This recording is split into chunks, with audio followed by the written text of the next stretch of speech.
What up, guys? Mad Scientist 7890, your favorite wrestling shooter and hip hop enthusiast. With this, I'm going to do a little bit of raw thoughts here.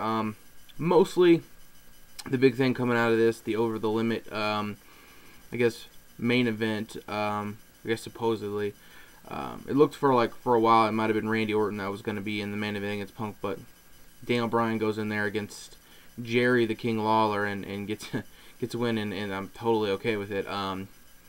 And we're going to have Daniel Bryan versus CM Punk for the WWE title at Over the Limit. I guess WWE just understands and gets how over Daniel Bryan is, and gets how, Punk and Daniel Bryan, how their chemistry is and how they work together. Obviously, with what happened, at Extreme Rules, how Daniel Bryan has a match against Sheamus, and then Punk had his match against Jericho. It just, to me, it looks like they thought, okay, we're gonna go on and do this, and this could be the best match at Over the Limit ever, and probably will be, because I can't remember Over the Limit. The Over the Limit pay-per-view is just terrible all the time. This could be one of the best Over the Limit pay-per-views they've done, just for the mere fact of that main event. Even adding some other stuff onto this, see where it could go. But this is the big thing that came out of Raw for me, was Daniel Bryan versus CM Punk. Makes me happy. Makes me very, very happy as a wrestling fan, and going to see some great title matches here out of Punk and Daniel Bryan and stuff. So that's really just absolutely great. The only other things really I got out of this: new tag champs with Truth and Kofi, and then really bizarre ending to Raw. From Extreme Rules, they really had it set up like, okay, it all went down. It all kind of was confusing as soon as Cena won. They did the whole thing with Lesnar where he's going to be the new face of the company or whatever again, and Cena's they're trying to knock him down, and then Cena wins, cuts a promo saying he shouldn't be talking, and he's going to be leaving for a while.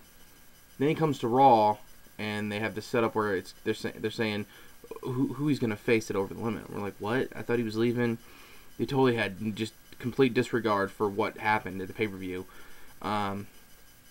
He came out, basically cut his promo or whatever, at the end, and because, the thing that's messed up about this is Triple H came out in the beginning, and with Laurinaitis and Lesnar, and they, Triple H didn't agree to the demands and all that, and Lesnar beat down Triple H, apparently broke his arm, and it looks like Lesnar might be getting kicked out or something. But to me, it just looked ass backwards, like it really didn't make any sense. Then they had who he was supposed to face it Over the Limit. Lord Tensai came out, but then Laurinaitis was like, "You're gonna face me," and then hits him in the back of the head with a microphone and beats the crap out of him. Tensai helps him, and it was really bizarre. Like, I wasn't expecting that, and it kind of was just, I don't really know what the reason for it was, but we could find out. Maybe Cena is kind of injured, but they still want to use him. They're not going to use Lesnar at the pay-per-view. They're not going to use, Tensai. Who knows? But like I said, that right there, the biggest thing coming out of Raw, and then also mostly just Daniel Bryan and versus CM Punk at Over the Limit. Really was looking for just a great match at an Over the Limit pay-per-view, because they really just haven't had one just standout match at that pay-per-view. So let me know what you guys think about this. Daniel Bryan and CM Punk, new tag champions. Was it needed? Did it really matter? Do you guys really care? And then the whole Lesnar, Cena, Laurinaitis, Tensai kind of storyline, and Triple H and Lesnar kind of thing going down. So let me know what you guys think about all that stuff. Also, before I get out of here, definitely go out and check out. I think they just uploaded some of them. This week's episode of FCW. I believe it was the April 29th, 2012 one.